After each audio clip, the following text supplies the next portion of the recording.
born 100 years ago, 1911. Another important thing happened that year. 3 companies took a bold step and created the Computing, Tabulating, Recording Company. And the world was about to get a whole lot smarter. By 1912, the year I was born, the company already has 1,300 employees. 1913, the company's Hollerith tabulating machine, once used only in census taking, is now applied to industry. In 1914, 76 years before the American Disabilities Act was passed, they hire their first disabled worker. In 1915, the best man for the job of president is Thomas J. Watson. Mr. Watson believes that all the problems of the world can be settled easily if people are only willing to think. 1917, Brazil.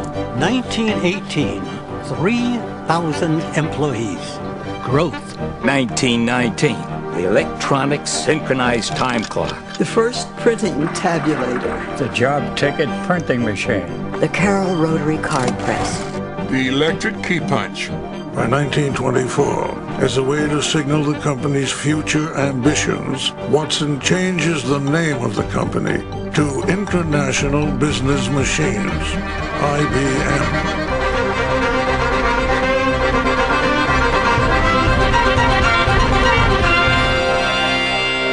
In 1925, a tableware manufacturer installs the first IBM tabulating machine in Japan. Tabulating machine technology is so reliable, it's used well after the invention of the computer. I was born in 1927, and so is the automated gang punch. The 80-column IBM punch card. The first card counting printing sorter ships in 29. In 1930, Watson received his first patent for a traffic signal timing system. 1931, IBM introduces the automatic multiplying punch, the automatic reproducing punch, the first motor drive duplicating punch, and the first automatic summary punch. 31 was a big year for punches. In 1932, IBM starts an education department for employees and customers. The numeric printing tabulator. In 1934, IBM introduces group life insurance in the midst of the Great Depression. In 1935, IBM opens the first professional training school for women. 1936, Social Security. Many believed it wouldn't exist without IBM. It's called the biggest accounting operation of all time. 1937, IBM China. In 1938, millions of children first hear the phrase, "Please fill in the bubble completely," thanks to the IBM 805 International Test Scoring Machine. 1939, IBM demonstrates an early form of email at the New York World's Fair. 1940, a vacuum tube that processes information thousands of times faster than ever before. In 1941, IBM hires Dr. Michael Supa to make its products more usable by the visually impaired. Dr. Supa was blind. IBM believes in cultivating and developing the best talent in the world. That's why we introduced the Disabled Employee Training Program in 1942. In 1943, Ruth Leach becomes IBM's first female vice president. 1944, the Automated Sequence Controlled Calculator. The first Watson Scientific Lab opens in 1945 at Columbia University. T.J. Lester, IBM's first black sales representative, is hired in 1946. By the late 40s, IBM products are being used in 79 countries around the globe. They're really growing. The Selective Sequence Electronic Calculator, the first computer that can modify a stored program. The card-programmed electronic calculator. 1950, IBM's in Israel. In 1951, we started work on the IBM 701, the world's first mass-produced computer. It's the machine that carries us into the electronics business. In 1952, IBM Chairman Thomas J. Watson hands the reins over to his son, Thomas J. Watson Jr., and the modern corporation continues to evolve. In 1953, Watson Jr. issues the company's first equal opportunity policy letter. The Civil Rights Act comes over a decade later. I was born in 1954. That same year, an IBM computer translates Russian into English. A first. 1955年、IBM の700に電子データプロセスマシンが誕生しました。1956, Rampac. 1957, Fortran. Watson Jr. hires the best architects and designers in the world to work with IBM. Good design is good business. More affordable and easier to use than anything before it, the IBM 1401 is the first computer in the world to sell 10,000 units. 1960, the Stretch Computing System. 1961, la machine à écrire électrique, Unicorn. In 1962, IBM develops the Sabre reservation system for American Airlines. What once took hours can now be done in real time. The following year, in one of the riskiest decisions ever made in business, Watson Jr. bets the future of the company on the IBM System 360.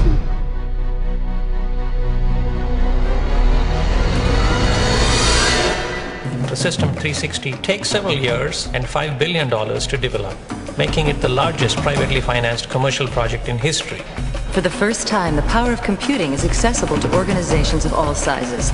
In 1966, IBM researcher Robert Dennard invents DRAM, memory on a chip. Eventually, billions would be produced. 1967, Benoit Mandelbrot. He invents fractal geometry, and a new branch of mathematics is born. By 1968, IBM's 10-year partnership with America's space program is converging on their ultimate mission. As we explore the reaches of space, let us go to the new worlds together, not as new worlds to be conquered, but as a new adventure to be shared.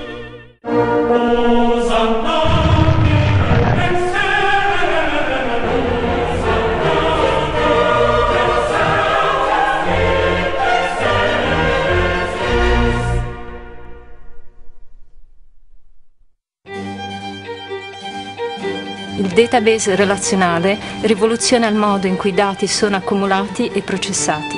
1971. Computers can talk. IBM's first automated teller machine is introduced in June of '72. In 1973, IBM introduces the UPC barcode. 1974. Systems Network Architecture.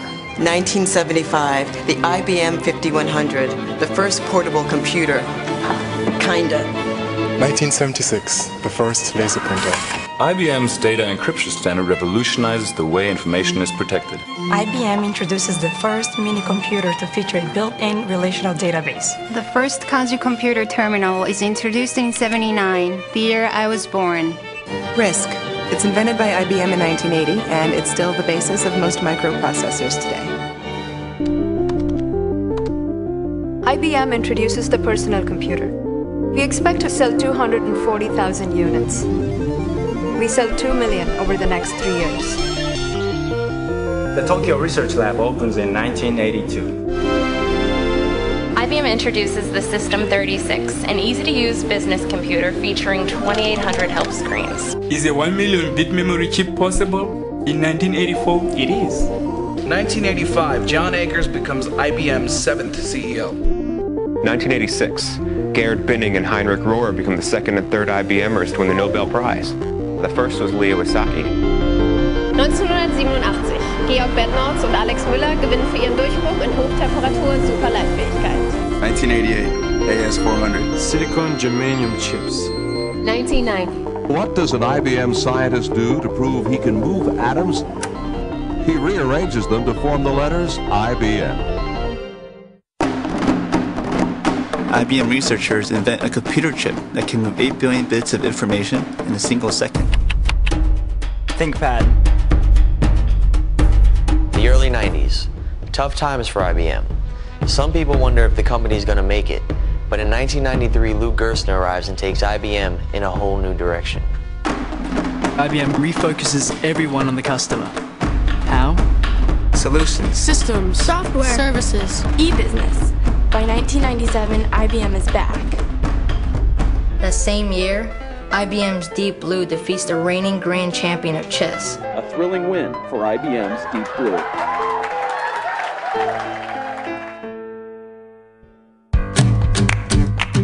IBM embraces Linux, and the era of open source innovation is born. The President of the United States awards the National Medal of Technology to IBM, the 7th they received so far. Carbon nanotubes. Military technology stores 3 billion bits in a space this big. In 2003, Sam Palmisano becomes the big boss. The world will soon become smaller and flatter.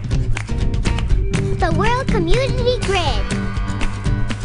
Bluey, the fastest computer ever. 这个电脑说英文。 This computer speaks English. Patents. Mortal Planet. All the cities.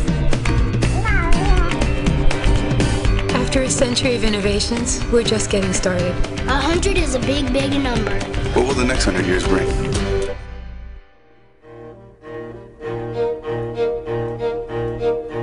I use the past to predict the future. I'm working on the next big breakthrough. In 10 years, supercomputers could use 10 times less power and run 1,000 times faster. I'll be able to sequence a genome so we can create personalized medicine. The whole world is data. I'm using data to help detect the onset of disease. I've discovered a way to build curiosity into the system. I'm working on a system that can think like you. We've always been working for the future. That's what I'm working on. That's what I'm working on. That's what I'm working on. I'm an IBMer. I'm an IBM. I'm an IBM. I'm an IBMer. I think that you have to have more than just a machine.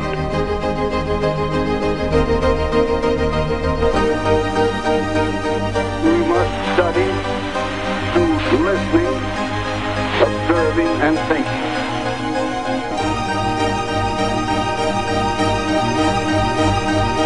All of the problems of the world could be settled easily if men were only willing to think.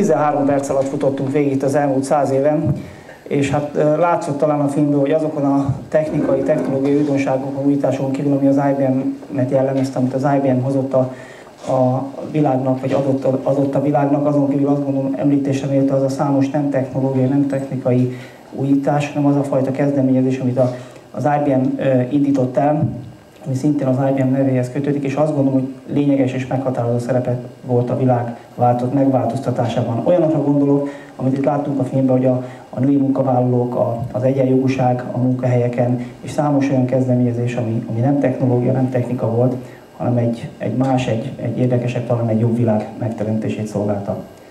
Hadd kanyarodjak vissza ahhoz a gondolathoz, ami itt az utolsó képsorokban hangzott el, és azt gondolom, hogy a céget leginkább jellemezte az elmúlt 100 évben.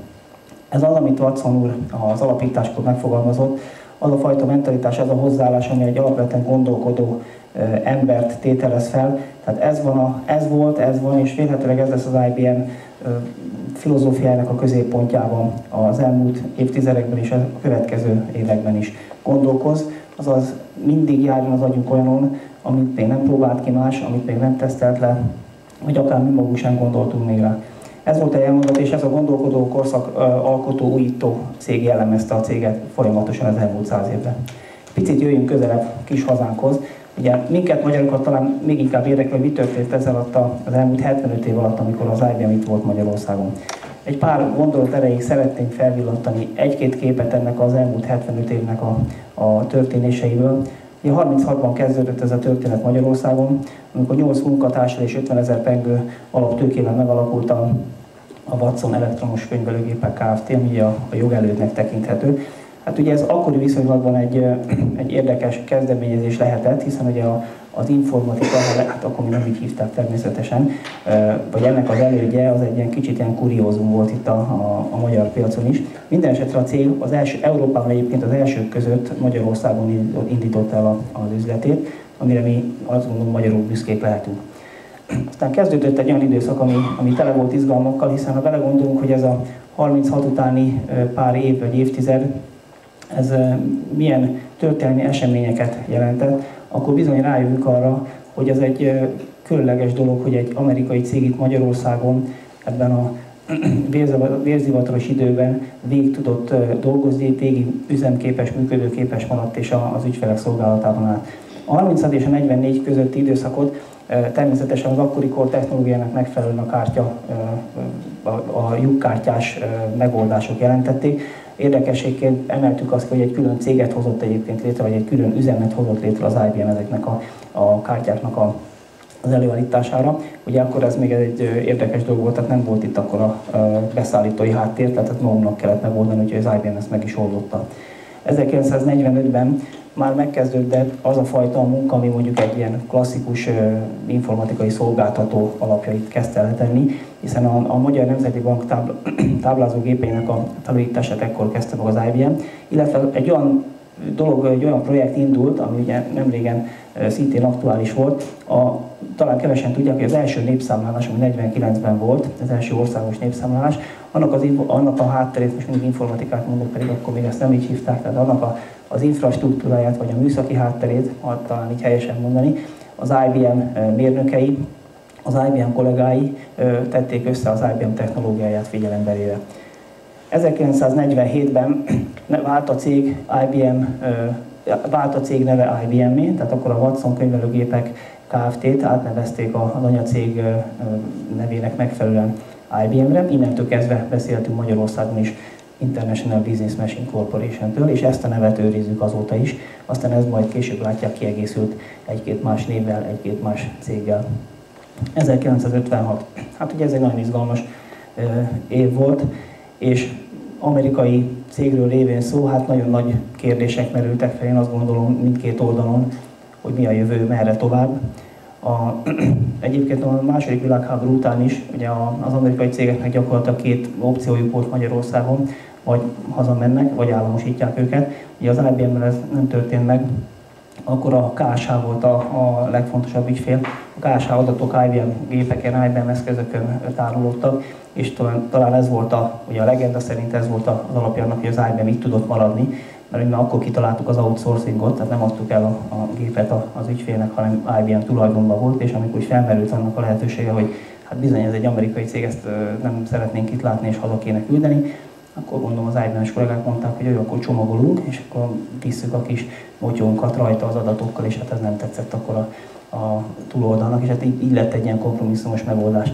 56 egy nagyon nehéz év volt döntés szempontjából, de a cég vezetése, a nemzetközi vezetése figyelembe véve a Magyarországon addig elért sikereket, illetve hát az akkori magyar kormányzat hozzáállását úgy döntött, hogy a cég itt maradhat Magyarországon. Ilyen érdekes felállás volt, tehát a KSH, mint felügyeleti szerv figyelte, illetve felügyelte a cégnek a működését, de egyébként ez egy IBM leányvállalatként működött, egy amerikai tulajdonú, akkori szóértelművel kőkemény kapitalista cégnek a itteni leányvállalata volt. Aztán a 60-as évek tulajdonképpen a 60-as évek során azt figyelhettük meg, hogy nagyon gyorsan bekerültek azok a technológiák Magyarországra is, amik a világon jellemzőek voltak.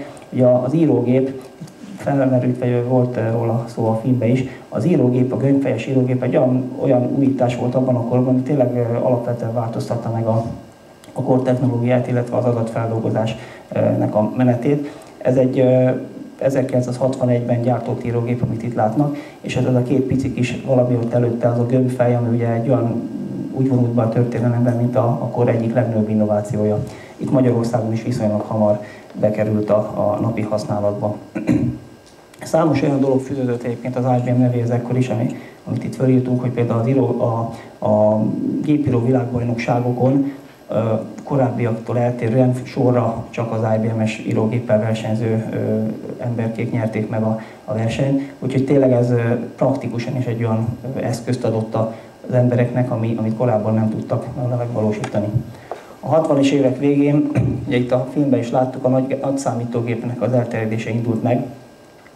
Ez egy nagyon kemény és nagyon komoly döntés volt az IBM életében, ugye itt az egyik legnagyobb rizikóként mondták a filmben, hogy ezt a fejlesztést elkezdje az IBM, ebbe a fejlesztést belevágjon-e. Tulajdonképpen így visszagondolva, akár a cégnek az egész léte is forgott azon, hogy ez a projekt sikeres lett, és ugye azt gondolom, hogy ez egy nagyon komoly alapot teremtett meg arra, hogy a nagy számítógépes rendszereknek a fejlesztése és értékesítése után aztán ilyen szép nagy ívben előre indult.